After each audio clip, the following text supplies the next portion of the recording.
The Bourne Legacy. Now I know why Matt Damon didn't do this.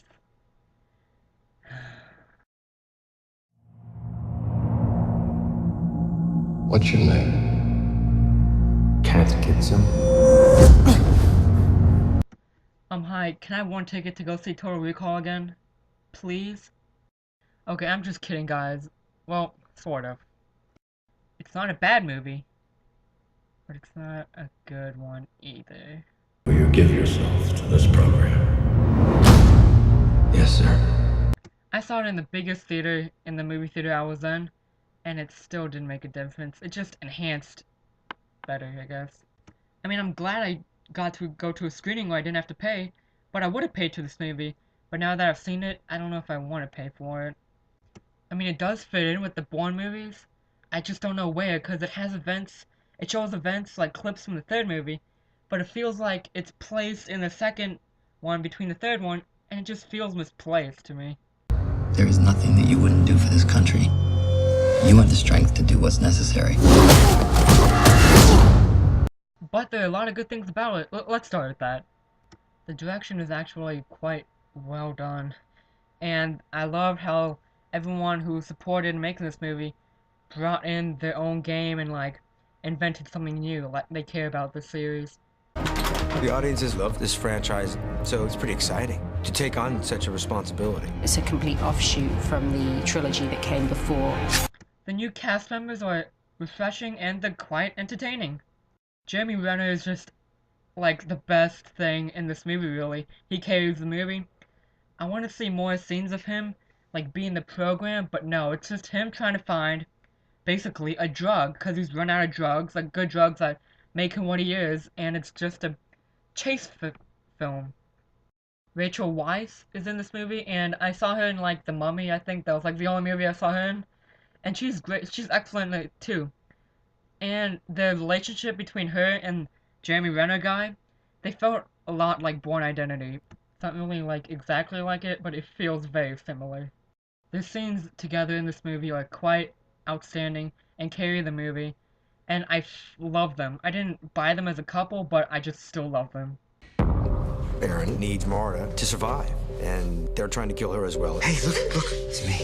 Do you want to live? Do you want to live? Yes! Good. There really is no one else to turn to. They end up completely reliant on one another. We have less than 8 minutes to clear out of here. Because the next thing coming through that door is gonna wipe us out.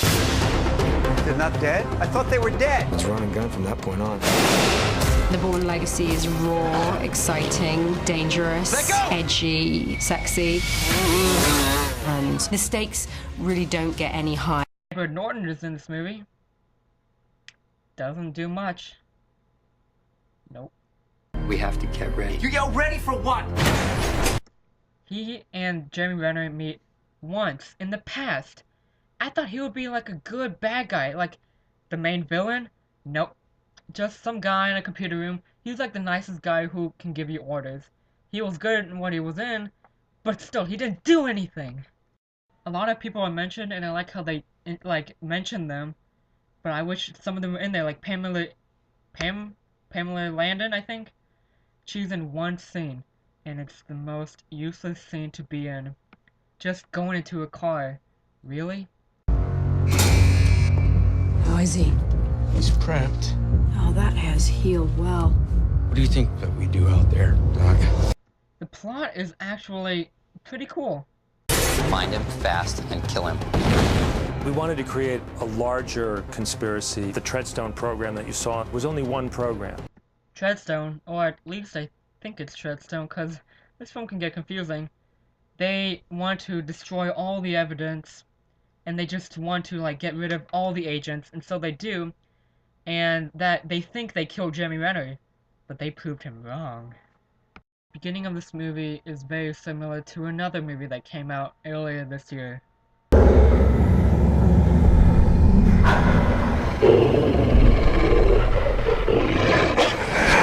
I didn't get why they did that at all. Jason Bourne was the tip of the iceberg. Some scenes, actually a lot of scenes are over long. They're interesting, but it takes a while for things to get going. there is a shootout scene in a lab that may not scare, but bring people back to what happened for the Batman movie, which is awful.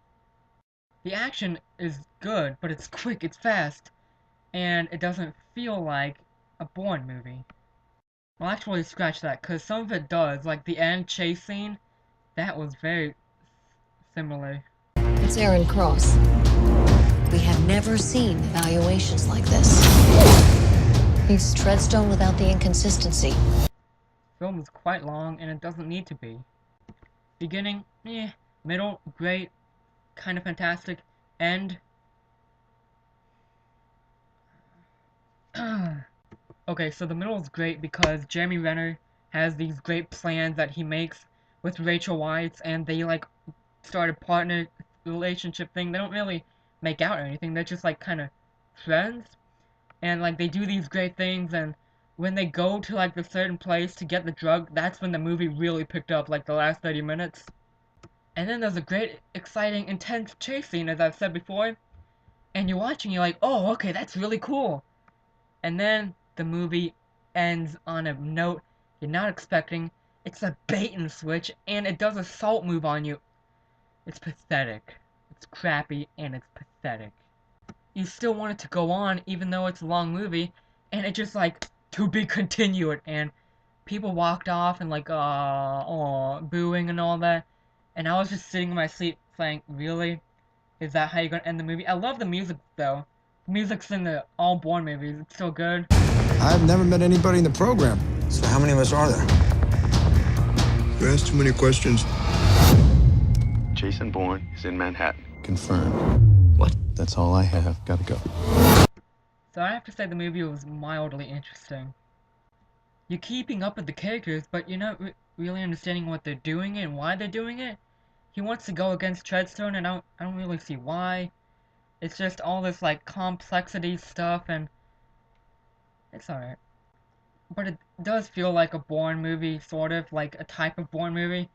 And I'd have to say it's better than the second one because it's got more cooler stuff and just funner. It's on the same level as the third one, you know. It's exactly like the third one. And it's not an action movie at all, because it's only like 10 to 15 minutes of action, and it's quick. You don't really notice it goes by that quick. People, listen up. This is a national security emergency.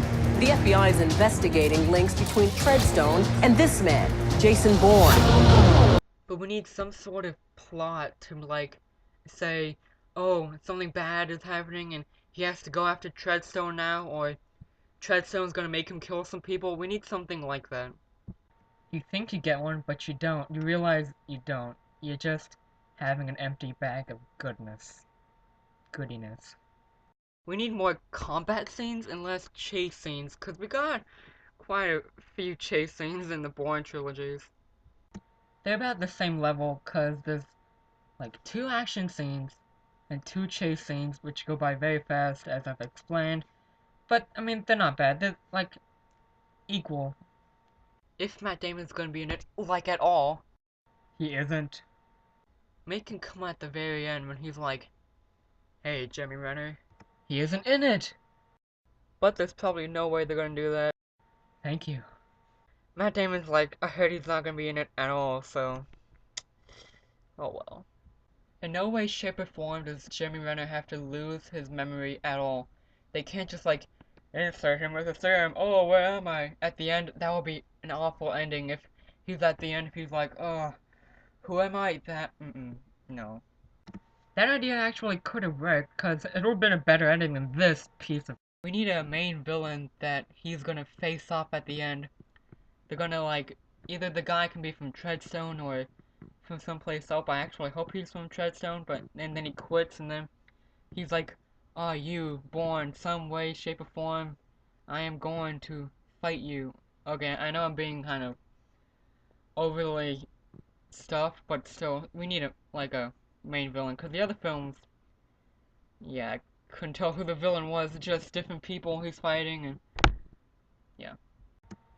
Well, it's just like the other films, you do not get a main villain, they're just kind of people he's fighting, like the police, or whoever's in his way, really. You know how in every Bourne film there's like a memorable action scene? Like the first one, it was the guy with the pen, and the second one, it was Clavon, the third one, it was Dash. Not that, well, there was death involved. In this one, I would have to say the end chase scene, when the guy's like running after him, and then jumping over buildings after him, and then going on the motorcycle after him. That was cool. Don't make things overly complicated like the other films. Just make it simple, with some like complex issues or like something to deal with. But like, don't make it unforgettable. Hey, what's a Bourne film without a plot you can't understand and you can't follow? Which makes it forgettable but still fun. What I want is just a good story.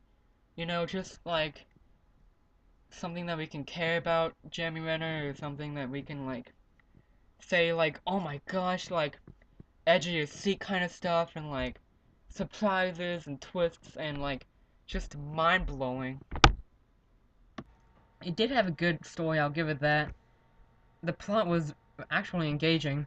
I did care for Jeremy Renner, but not as much as I should have.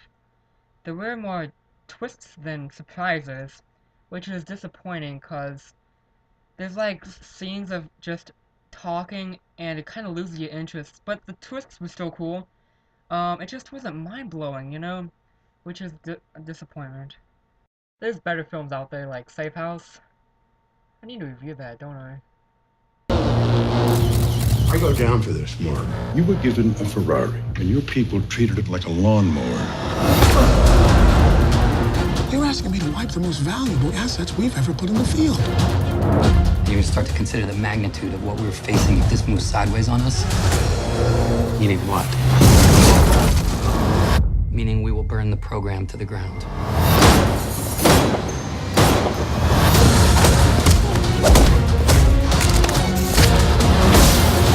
Hey, look, it's me. Do you want to live? Because I want to live. You think that Jason Bourne was the whole story? There's a lot more going on here. You've had alterations to 2 different chromosomes. It's the most exciting development in the history of the science. Well, I'm not just a science project, Doc.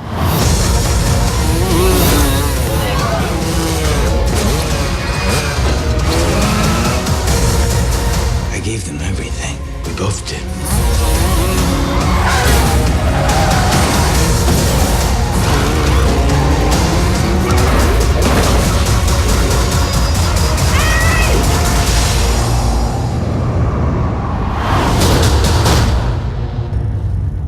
Okay?